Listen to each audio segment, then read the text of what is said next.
हम भी किसी के लिए गाया करते थे कि तुम्हारा मोहब्बत में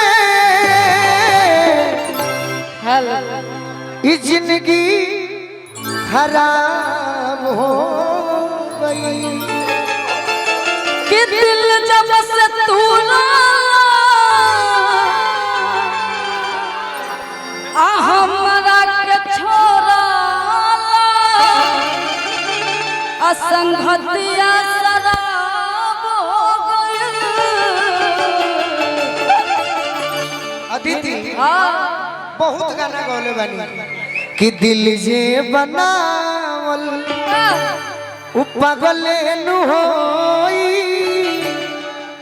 प्यार जे बनावल उ होई कसाई।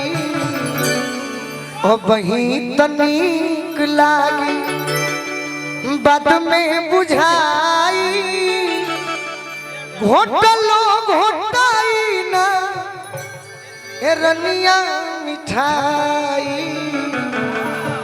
प्यार मुलायम होला, प्यार अखरा ना होला, अब प्यार के जोखे खाती कोनो किलो और मटखरा ना होला। तू कुछ कहो कि प्यार में तुहरा आप पिटाइल बने घर से नहीं मिलत बाबूजी। प्रिंस बाबा एगो अपने भाई के गाना गोनी दीपचंदी में तारा से प्यार जानते रुका है ना करो। हाँ। पूछो काहे काहे अरे कोइले बाड़ू हीर से प्यार गोरी होई जाई लफड़ा बोरिया। अरे कोइले बाड़ू हीर से प्यार जानू होई जाई लफड़ा बोरिया।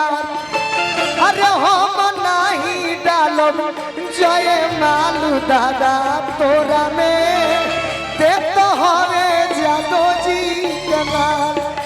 अरे हम नहीं डालो जय मालू दादा तोरा में दे तो हरे जादो जी।